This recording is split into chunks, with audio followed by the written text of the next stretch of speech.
بسم اللہ الرحمن الرحیم۔ السلام علیکم۔ آج کا ولاگ کچھ مختلف ہے۔ دنیا کے کاموں کی بھاگ دوڑ اور ذمہ داریوں کے دوران اکثر میں سوچتی ہوں کہ ہم اس دنیا میں تو بہت کچھ سمیٹ رہے ہیں، کیا ہم نے اپنی اصلی منزل یعنی آخرت کے لیے بھی کچھ تیاری کی ہے؟ آج میں آپ سب کے ساتھ وہی شیئر کرنا چاہتی ہوں۔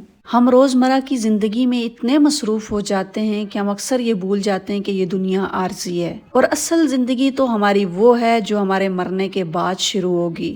کیا کبھی ہم نے سکون سے بیٹھ کر اپنے بارے میں یہ سوچا ہے کہ جب ہم دنیا سے رخصت ہو جائیں گے تو اپنے ساتھ لے کر کیا جائیں گے؟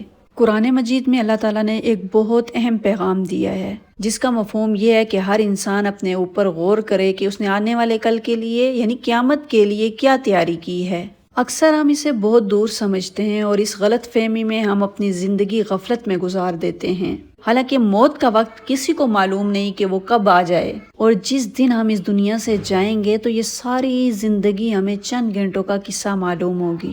اس لیے میری ماؤں، بہنوں اور میرے دیکھنے سننے والوں میں آپ سب سے مخاطب ہوں کہ سب سے پہلے ہمیں اپنی آخرت کی تیاری کرنی چاہیے، آخرت کی فکر کرنی چاہیے۔ دیکھیں، اگر ہم اس دنیا کے اندر ہی کہیں جا رہے ہوتے ہیں نا، ہمارا کوئی پلان ہوتا ہے کہ ہم نے کہیں جانا ہے، تو سب سے پہلے ہم کیا کرتے ہیں؟ اپنے بیگ کے اندر اپنے کپڑے رکھتے ہیں، اپنی ضرورت کی ساری چیزیں رکھتے ہیں کہ کیا کیا ہمیں آگے ضرورت آئے گا، کہ وہاں ہمیں کوئی پریشانی نہ ہو۔ پہلے سے اس کی ساری تیاری کرتے ہیں، پہلے سے ہر چیز کو پورا کرنے کی کوشش کرتے ہیں۔ اگر اسی بات کو مد نظر رکھ کے آپ اور میں سوچیں نا کہ آخرت کے لیے ہم نے کیا تیاری کر کے رکھی ہے، کیا ہم نے کبھی کوئی ایسا صدقہ کیا جس کو ہم ہی جانتے ہیں اور اللہ جانتا ہے، اس کے علاوہ کوئی نہیں جانتا، اور اس کو ہم نے اپنی آخرت کا ذریعہ بنایا ہے کہ اس کا ثواب ہمیں اللہ تعالیٰ آخرت میں دے گا؟ کیا ہم نے کوئی ایسی تیاری کی ہے آخرت کے لیے؟ یا ہم نے کوئی ایسی نماز پڑھی ہو کہ یہ جو نماز پڑھ رہی ہوں یہ میری آخرت کا ذریعہ ہے، یہ میری آخرت کی تیاری ہے؟ یا میں نے کسی کی مدد کی ہو اور میرے ذہن میں آیا ہو اس کا ثواب میں نے آخرت میں لینا ہے؟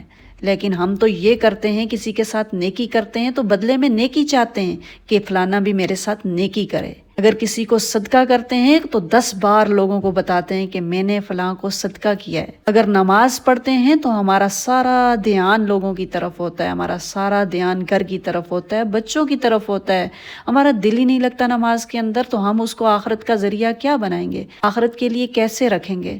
میری پیاری بہنوں، آج وقت ہے کہ ہم خود کا محاسبہ کریں، اپنے اوپر کام کریں۔ آج سے یہ عہد کریں کہ ہم کچھ ایسی نیکیاں بھی جمع کریں گی جو صرف اور صرف ہمارے اور ہمارے اللہ کے درمیان راز ہوں گی، ایسی نیکی جو قیامت کے دن ہمارا سب سے بڑا اثاثہ بنے۔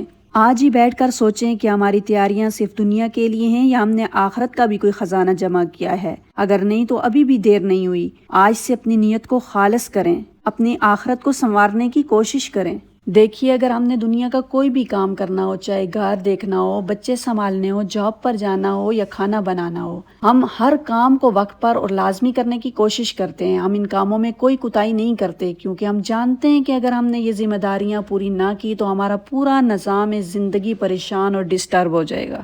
لیکن ذرا سوچئے، بالکل اسی طرح آخرت کی تیاری کرنا بھی ہماری ذمہ داری ہے، اسے بھی اپنے اوپر لازم کریں۔ یہ دنیا ایک دارالامتحان ہے، ایک امتحانی حال ہے، یہاں ہم جو بوئیں گے آخرت میں وہی کاٹیں گے۔ ہمیں یہ سمجھنا ہوگا کہ دنیا کے ان تمام کاموں کے ساتھ ہمیں اپنی ذات کے لیے بھی کچھ نہ کچھ بچا کر رکھنا ہے۔ پورے دن میں صرف 10 سے 15 منٹ اپنی ذات کے لیے نکالیں، جو صرف اور صرف آپ کی آخرت کا ذخیرہ بنے۔ اپنے ہفتے یا مہینے میں سے کچھ نہ کچھ صدقہ ضرور نکالیں، اور صدقہ بھی ایسا ہو کہ ایک ہاتھ سے دیں تو دوسرے ہاتھ کو خبر بھی نہ ہو، یہ سوچ کر دیں کہ یہ میرا وہ سرمایہ ہے جو اللہ کے پاس جمع ہو رہا ہے۔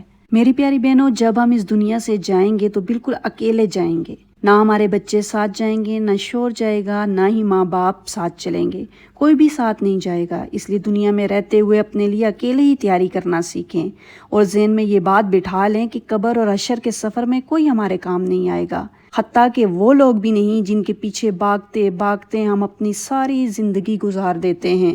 جب آپ روزانہ اپنا محاسبہ کریں گی، اپنے دل میں یہ سوچیں گی کہ آج میں نے اپنی آخرت کے لیے کیا کیا، تو اللہ تعالیٰ خود آپ کو ہمت دیں گے، نیکی کی توفیق دیں گے اور آپ کے لیے راستے آسان کر دیں گے۔ روز کا کوئی نہ کوئی وظیفہ، تسبیح یا نیکی کا کام معمول بنائیں اور پھر اللہ سے رو رو کر دعا کریں، اے اللہ، اس کا ثواب مجھے اس وقت دینا جب میرا تیرے سوا کوئی سہارا نہیں ہوگا۔ اے میرے اللہ، جب مجھے اس کی سب سے زیادہ ضرورت ہوگی، یہ نیکی میری لاج رکھ لے گی۔ میں یہ تیرے پاس امانت رکھتی ہوں۔ اور اگر ہم گھر کا کام، بچوں کی پرورش اور شوہر کی خدمت بھی اللہ کی رضا اور سنت سمجھ کر کریں تو یہ دنیا کا کام بھی عبادت بن جاتا ہے اور آخرت کا ذخیرہ بن جاتا ہے۔ اس طرح ہماری پوری دن رات کی محنت ضائع نہیں ہوگی۔ ایک حدیث کا مفہوم ہے کہ انسان کہتا ہے کہ میرا مال، جبکہ اس کا مال صرف وہ ہے جو اس نے کھا کر ختم کر دیا، پہن کر پرانا کر دیا یا جو صدقہ کر کے آگے بیچ دیا، باقی سب کو یہیں رہ جانا ہے۔ اس حدیث مبارکہ سے یہ ثابت ہو گیا کہ ہم آخرت کے لیے جو کچھ بھی ذخیرہ کرتے ہیں، کوئی بھی نیکی کرتے ہیں، اللہ تعالیٰ اسے ضائع نہیں کرتا۔ میری پیاری بہنوں، آج آپ مجھ سے عہد کریں کہ آپ لازمی اپنے اوپر کام کریں گی، روزانہ 15 سے 20 منٹ اپنے لیے نکالیں گی، اس میں آپ استغفار کریں گی، نیکی کا کوئی نہ کوئی کام کریں گی، گھر میں جو بھی کام کر رہی ہیں اپنے بچوں کے لیے، شوہر کے لیے، اس میں نیت خالص رکھیں گی، اللہ کی رضا رکھیں گی۔ اور مجھے کمنٹ کر کے لازمی بتائیے گا کہ کس کس نے اس بات پر عمل کرنا شروع کیا ہے۔